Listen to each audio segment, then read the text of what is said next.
Hola a todos y bienvenidos a una nueva sesión de nuestro podcast En Vínculo. Hoy hablaremos sobre cómo pasar una auditoría GCP-GDP sin errores.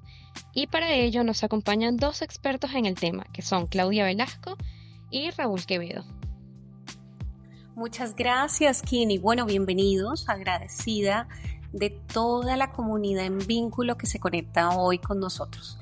Me presento, soy Claudia y hoy estoy en una gran compañía él se va a presentar, pero bueno, voy a introducir un poco a Raúl. Ya, yo creo que 30 años, ¿no, Raúl, de experiencia? No tanto. Te estoy poniendo muchos años. Pero bueno, yo creo que más de 600 auditorías, más de, no sé, muchísimas plantas que has recorrido, y hoy vamos a hablar de este tema tan interesante que son las GCP, GDP o las famosas buenas prácticas de almacenamiento y distribución. Así que Raúl, bueno, cuéntanos tú mejor, desarrolla ese tiempo de experiencia. Sí, hola, buenas tardes, ¿cómo están? Gusto en saludarles.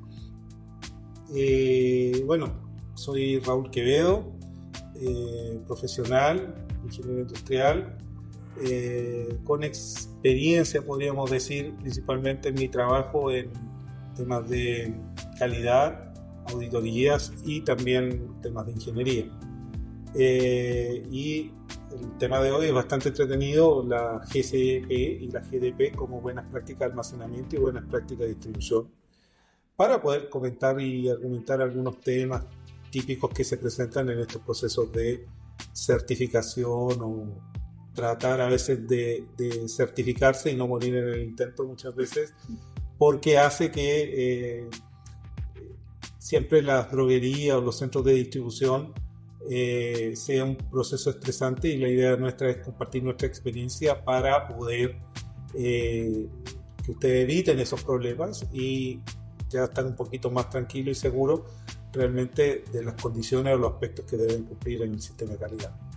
Sí, claro. Y bueno, en el capítulo anterior que estuvimos hablando un poco adentrándonos a qué son las GSP, GDP, y hablando un poquito del propósito central, Raúl, que es prever la falsificación, que es fortalecer el tema de trazabilidad, que es poder unir todos estos stakeholders que estamos hablando, lo que tú mencionabas, los centros de distribución, las áreas logísticas, los laboratorios, los hospitales, que son un mundo, ¿no? Que estamos diciendo que almacenan productos.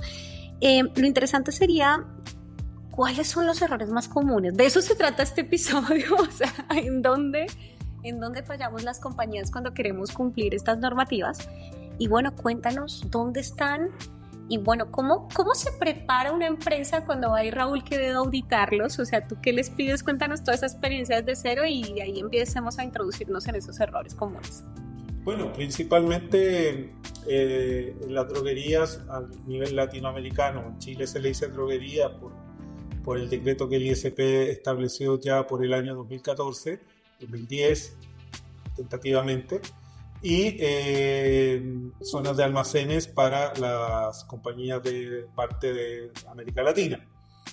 Yo creo que uno de los mayores errores que se van presentando cuando te presentas a trabajar y a certificar como un centro logístico es un poco, el primero es subestimar la dirección técnica. Yo creo que la dirección técnica es una pieza y un pilar fundamental en estos procesos de certificarte y el ser autorizado por parte de la autoridad sanitaria. Me tocaba ver en Colombia por un tema de un proceso de certificación, no por INVIMA, porque INVIMA no lo ve en Colombia la bodega o droguerías, sino que las ve el Ministerio de Salud a través de subsecretarías, en la cual se coloca un director técnico en un organigrama bajo el esquema de operaciones. Y ya ahí ya tenía un conflicto y una falta de empoderamiento de la droguería en el cumplimiento de las buenas prácticas de almacenamiento que debían establecer. Entonces creo que ahí puede ser una buena base, primero que nada, tener un muy buen director técnico, un buen líder, que tenga un enfoque al sistema de calidad, al cumplimiento de las buenas prácticas de almacenamiento y las buenas prácticas de distribución. Creo que el primer error es la subestimación del cargo del director técnico, que es fundamental para el éxito, ¿no es cierto?, de la implementación del sistema de calidad y la autorización de la bodega, almacén o centro logístico. Yo creo que eso pasa también porque las compañías vienen en transición, ¿no? Antes este tipo de sistemas de calidad no se regulaban, entonces eran sistemas mucho más logísticos, mucho más comerciales, ¿no? Se introducen las buenas prácticas de almacenamiento y distribución, que tú nombrabas Chile como ejemplo, la norma 147, y ahí empezamos a tener una exigencia de un director técnico químico farmacéutico, pero las estructuras no estaban preparadas. ¿Y qué tan preparados están los químicos farmacéuticos para ejercer ese rol, Raúl? Ahí para que entremos, o ¿cómo lo has visto toda la experiencia? Porque igual es un rol nuevo, ¿no? Acá no estamos hablando de desarrollar un producto, sino mantener un sistema de gestión de calidad, y ahí ya empieza a ser digamos, nuevas habilidades que desarrollar. Realmente hoy las carreras, las profesiones, o inclusive los profesionales, ¿tienen esas competencias? ¿Tú cómo lo has visto? Mira, yo creo que, como decía, el primer problema era el empoderamiento del director técnico. Creo que el segundo tema es que el director técnico generalmente tiene un trabajo fundamental y un liderazgo dentro de la organización. El problema también de la gran mayoría, podríamos decir, es que los sistemas de calidad también son demasiado estáticos, y ese es uno de los segundos problemas que tenemos, porque todavía siguen trabajando con bolígrafo y papel en el concepto de mantener un sistema de calidad, que hoy día son tan dinámicos, Claudia. O sea, hoy día, por ejemplo, un trabajo no conforme que puede involucrar un reproceso completo en la organización todavía está fundamentado en un documento que no todo el mundo tiene el alcance para ese procedimiento. Entonces, cuando uno va a auditar, se nota que el procedimiento no tiene revisión, no está siendo vivido, no se aplica correctamente, y solamente es un documento para cumplir con el sistema de calidad. Entonces creo que ahí los sistemas de calidad estáticos hoy día tienen una mejora. Hoy día ya hay muchos centros de almacenamiento y distribución que cuentan con sistemas de calidad más en un sistema informático, ¿no es cierto?, aplicado a su realidad y en sintonía con los procesos con el WMS o con el ERP que están aplicando en la gestión de la bodega. Sí, yo me imaginaba sobre todo esa transición digital que es tan importante, ¿no? Porque estamos hablando que pues en estas operaciones tenemos muchos tipos de roles técnicos, de personal operativo, pero también se configura con la parte logística, con los outsourcing. Entonces yo creo que sí, lo que tú dices, la parte de digitalización del sistema, que no es escanearlo, ¿no? Es cómo logramos vivir al COA, o sea, los procedimientos y todo lo que se hace en tiempo real y que se acceda por parte de las personas. Y perdona, una anécdota. Cuéntame. Cuando también tienes ahí el sistema de calidad y implementan un WMS, un ERP, el otro pecado capital es que todo el proceso vive digitalmente, pero cuando se lleva a la realidad, ahí llega un correo electrónico y se lleva un Excel y ya se pierde todo el proceso de trazabilidad que se estaba llevando en el software a través ahora de una gestión manual nuevamente. Entonces, creo que cuando pasan ese, como tú dices, un proceso de transición digital y tecnológica, es fundamental que el empoderamiento del director técnico y el liderazgo que manifiesta haga que el sistema se cumpla en su totalidad. Claro que sí, Raúl. Y lo que tú mencionas estaba llevando esto al contexto de la importancia de la digitalización. Y no es fácil porque como veníamos hablando, hay tantos actores, tantas áreas que iteran, entonces el tema de los sistemas computarizados tiene un rol muy importante.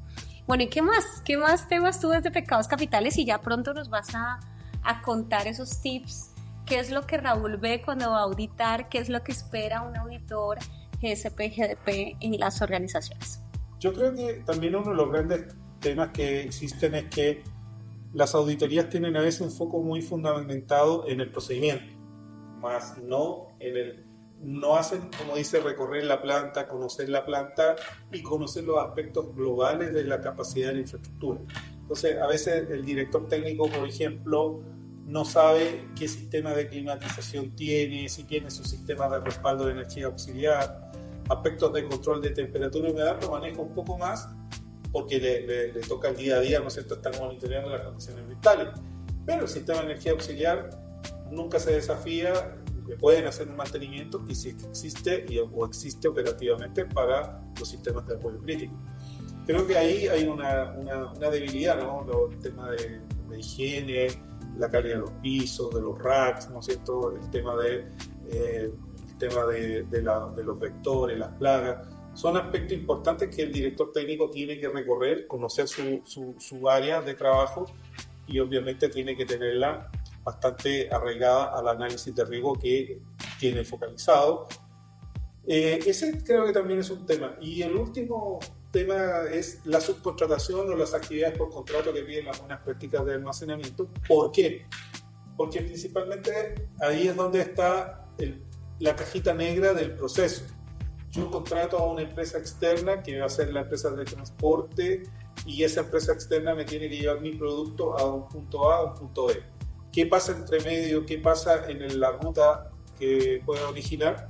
No se sabe. Cross-docking, problemas de que te cambiaron un vehículo. Una vez contigo fue en Ecuador cuando estábamos visitando una planta y llegaba un vehículo súper bien acondicionado y al cabo de un par de minutos cambiaron un vehículo bastante precario, el envío de productos de la misma severidad o rigurosidad que merecía. Entonces, ese falta de control hace que también no se tengan considerados los riesgos necesarios para enfrentar una auditoría y pueden ser puntos bastante complejos de defender ante una no conformidad. Sí, yo me estoy imaginando, bueno, tantas operaciones que hemos tenido la oportunidad de ver y lo que tú decías, es muy diferente el documento, ¿no?, a cuando vas a ver la operación real que está pasando. Y un poco ese desafío que tienen los sistemas, cómo hacemos documentos más específicos, cómo nos enfocamos más a procesos, al qué pasa antes, a los pasos propios del proceso y, bueno, la subcontratación, los niveles de servicio, los URS, que hay un tema. Y fíjate que en la última oportunidad que nos encontramos con Kimberly, hablábamos mucho de cómo el desafío que tienen las empresas que manufacturan, que representan productos en poder encontrar proveedores, aliados estratégicos adecuados. Y empezamos a hablar de la certificación. Pero bueno, noticia para los que nos están escuchando, vamos a dejarles acá un checklist para quienes están viendo este podcast, para que vean un buen plan de auditoría y toda la documentación que, como Raúl nos dio una pincelada, se tiene que desarrollar. Pero Raúl, cuéntanos cómo se vive una auditoría GSP, GDP real en una empresa. Y tú como auditor, ¿qué es lo que esperas? O sea, ¿cómo es un día de auditoría de Raúl cuando vamos a ir a evaluar GSP, GDP? ¿Y cómo deberíamos prepararnos si queremos certificarnos? Mira, principalmente creo que las compañías se preparan mucho en el tema documental, procedimientos, que los registros, que varios elementos estén presentes, ¿no? Pero a mí particularmente me gusta desafiar mucho lo que dice el procedimiento versus la realidad de lo que están haciendo. Y eso es con una mirada de riesgo, basado en el riesgo. Entonces, por ejemplo, tienen un sistema WMS implementado súper bien y me colocan los estados de conservación, cuarentena, aprobado, rechazado. Entonces, una de las cosas que me donde los pillas, donde los encuentras problemas. Siempre te diría que de 10, 7 veces hay problemas. Mira, son 70. Escuchen los que van a tener auditorías pronto. Pasa. Sí, ¿no? Yo creo que el 70% pasa en que siempre hay diferencias en la zona de almacenamiento del producto versus lo que dice el sistema. Mira, Raúl, te trajimos un cafecito para que tú te relajes y nos sigas contando ahí todas esas aventuras. Muchas gracias por este cafecito. Bien. Sí, entonces, ¿qué es lo que les pido en ese contexto? Es evalúen muy bien la ubicación que está real versus lo que dice el sistema, su estado y que las cantidades coincidan. Porque si no, cada rato tienen que hacer un inventario al 100% y evidenciar esa conciliación de cantidades porque no están cuadrando. A veces pasa que hay diferencias de unidades y otras veces pasan diferencias de... Una vez en una auditoría hace como 3 años faltaban 900.000 unidades, o sea, el sistema me decía que no estaba, pero realmente estaba un pallet con 900.000 unidades de comprimidos en la bodega, por ejemplo. ¿Y qué se hace ahí, Raúl? Es un hallazgo crítico, o sea, crítico es auditoría al 100% y evaluar el inventario real versus el sistema. Y ahí puede ser que el software hay que revalidarlo porque no quedó bien parametrizado, ya sea en la receta o no sea en el tema de la adecuación de la ubicación geográfica que tenga el software. Otro de los temas importantes también que pasa siempre es el tema del monitoreo ambiental. Ese es muy curioso porque cuando lo hacen a mano todos los días colocan a las 9 de la mañana, Juan Pérez hizo el monitoreo de temperatura y humedad. Y a veces uno mira y son 6, 8 sensores que están ahí puestos todos ubicados en distintos puntos de la bodega. Y la pregunta es, ¿todos los días a la misma hora usted baja los sensores? ¿Cómo lo hace? ¿Se monta en un montacarga, etcétera? Y ahí es donde como que parece que los datos no fueran tan en integridad de datos, ¿no? Tan contemporáneo. Entonces ahí también se producen dudas y uno empieza la trazabilidad y te descubres que a veces el operario por temas de tiempo empieza a ser creativo y genera datos también. Otro de los temas también de los monitoreos es que existe el monitoreo, da alarmas, alertas, pero no hubo fuera de especificación y no se investigó. Y eso también es un hallazgo crítico porque está dando alerta, se tiene que investigar y analizar esos desvíos. Entonces, esos son un tema cotidiano.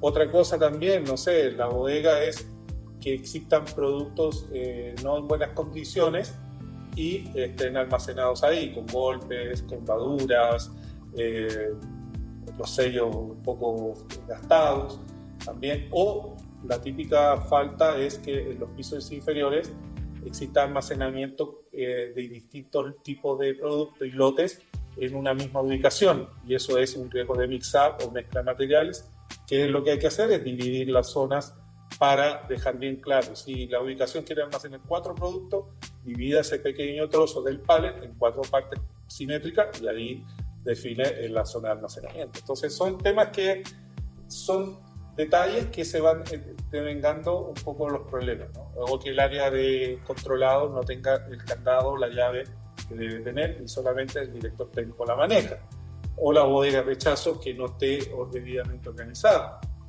Entonces, que los productos que están rechazados no estén identificados claramente como un producto rechazado. Entonces son observaciones que van pasando mucho en el proceso.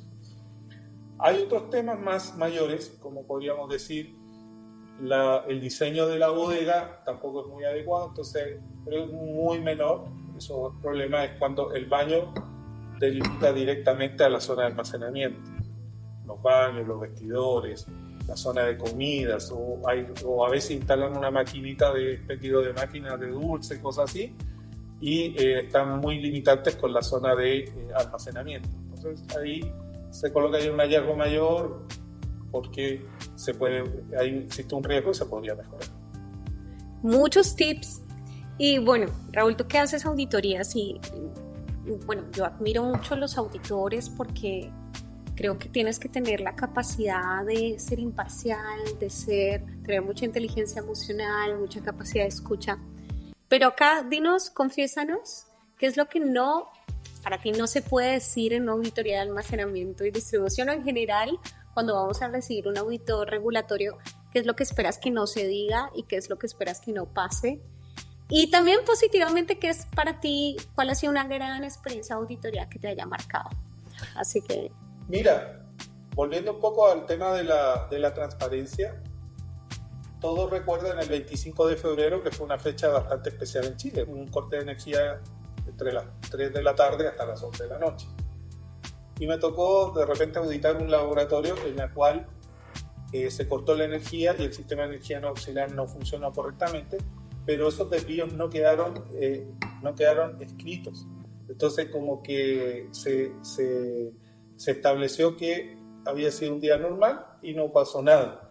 Y el 25 de febrero se iban a auditar sus registros, sobre todo en incubadoras, cuartos fríos, los sistemas de bodega que tengan el sistema de control de temperatura. vean que, como directores técnicos, vean que el desvío fue abierto y que se investigó y quizá el sistema de energía auxiliar no funcionó correctamente porque el área de mantenimiento lo tenía sin petróleo o no funcionó la cantidad de horas que tenía que funcionar de acuerdo al programa o al diseño del equipo. Entonces, ahí pasó un tema. Ahora, la pregunta que tú me haces, Clau, ¿qué decir y qué no decir? Yo creo que el tema es el no decir. Ya creo que ante una auditoría hay que... Estas auditorías internas que realizamos nosotros son muy buenas que sean lo más transparentes posible, porque de esa manera ayuda a encontrar las brechas o los gap análisis, que es lo que busca nuestros clientes, ¿no? Que es poderle decir, mira, en esto está mal, en esto podemos mejorar, y con esa línea van a mejorar el proceso y el sistema de calidad. Creería en esa línea. Ahora, para un proceso de certificación, sí es importante que, y sabemos que hay líneas del proceso que no están bien reguladas porque la autoridad sanitaria no tiene el brazo suficiente, o simplemente la responsabilidad total la tiene la dirección técnica del laboratorio o de la empresa que está autorizada por la autoridad sanitaria. Pero a veces quedan muchos actores fuera de este proceso. Entonces, en ese contexto también es importante que, como droguerías o centros de almacenamiento, puedan auditar estos proveedores y llevarlos a un proceso de regularizar para que puedan ser un aliado estratégico en sus procesos. Entonces, con ese enfoque, con la transparencia, mejorar los procesos, conocer los puntos débiles y fortalecerlos. Y bueno, como para ir cerrando, Raúl, de todo lo que nos has contado, porque esto es un mundo y vamos a estar haciendo muchos episodios, hay un tema que mencionabas, del tema de la transparencia. Y bueno, de lo que tú esperas, del tema documental, de las personas, del empoderamiento del sistema, y sobre todo te enfocabas mucho en la documentación, ¿no? Si hay un desvío, hay una situación que quede documentada. O sea, para todos los que estuvieron en Chile y se fue la luz, esperamos que sus sistemas de calidad haya quedado documentado ese desvío. Y los equipos y hayan desafiado los sistemas de energía auxiliar, que siempre me dicen que lo tienen. Entonces yo les pregunto, ¿le hicieron mantenimiento? Sí. Pues fíjate que nos llegaron muchas solicitudes de sensores de monitoreo de desconexión eléctrica y de combustible, porque muchos de estos sistemas funcionan a combustión, ¿no?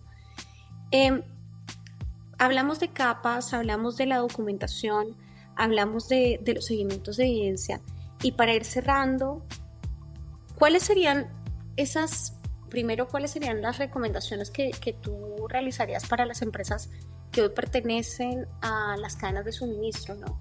Y no estamos hablando solamente de empresas, como tú dices, droguerías o empresas logísticas, que pues son las que mueven el país, sino también los vacunatorios, los hospitales, bueno, todos aquellos que pertenecen en toda la última milla, toda la parte de distribución de productos. ¿Qué recomendación harías? ¿Cuáles serían esos puntos claves que tú les dirías a considerar? Y bueno, sí, ¿cómo invitarías a las empresas a que se animen a certificarse voluntariamente en GSP, GDP? ¿Qué valor les podría dar a las empresas y, bueno, a la industria? Ahí te dejo para que nos cierres con este broche de oro, Raúl. Sí, mira, desde el punto de vista de los procesos, creo que hay mucha de la cadena total de distribución que existen algunas líneas que todavía no están cubiertas en su totalidad, y a veces son unas cajitas negras en un proceso productivo muy crítico, ¿no? Una cadena de frío que no se ve expuesta a distintas situaciones, ¿no? Excesos de tiempo de almacenamiento en un vehículo, que el vehículo no tenga una mantención correctiva o preventiva adecuada, que te hagan esperar, que las rutas tengan problemas. Entonces, creo que ahí involucra una buena auditoría al proveedor, llevar al proveedor a que regularice los sistemas. Dos, creo que la digitalización de los procesos es fundamental a través de monitorear los procesos de traslado y almacenamiento y distribución de los productos. Le va a ayudar mucho al director técnico de la droguería o del laboratorio a saber muy bien dónde están los problemas en la cadena de distribución. Tres, concientizar a las clínicas, hospitales también a tener una buena zona de almacenamiento de sus productos, porque si bien es cierto, están lideradas por también un químico farmacéutico, un director técnico del hospital. El almacenamiento es crítico en estos procesos y es fundamental, ¿no es cierto?, que ellos se puedan sumar a este. Creo que en esa línea está cubierto, pero todavía las farmacias ya de la parte comercial, las farmacias de barrio que están ahí. Creo que todavía hay condiciones ambientales que no están cumpliendo y ahí ponen en riesgo estos productos, ¿no? Ahora, la certificación de buenas prácticas de almacenamiento y distribución para toda esta línea de procesos es muy buena porque ayuda muchísimo a optimizar procesos, ¿no? Ya el director técnico podría asumir que la empresa tenga una ISO 9001 que tiene un enfoque a una certificación, a una satisfacción de cliente, pero no es lo mismo a que tenga una certificación de buenas prácticas de almacenamiento y distribución, porque ya tengo una evidencia de que estoy cumpliendo mis procesos, que tengo control en los puntos críticos de control y que además de eso mi enfoque es cumplir el acuerdo de calidad que tenga firmado con mi cliente, que puede ser una droguería o un centro de distribución. Y eso para los procesos de evaluación y calificación de proveedores ayuda muchísimo y también me da un avance circunstancial en la evaluación de proveedores porque ya parte de una base mucho más construida, ¿no? Estandarizada, ¿no? Estandarizada. Pues no, agradecerles a quienes se conectaron hoy. Yo me quedo con 3 palabras claves que nos compartiste hoy, Raúl: transparencia, digitalización y pues dar ese rol que corresponde del director técnico, ¿no? Él es él o ella o quien está ejerciendo ese rol dentro de las organizaciones es determinante. Mandarles un saludo a todos, los invitamos a que dejen sus dudas, inquietudes, nos propongan nuevos capítulos y bueno, que tengan un excelente día, una excelente semana. Cuídense mucho, que estén bien. Muy bien.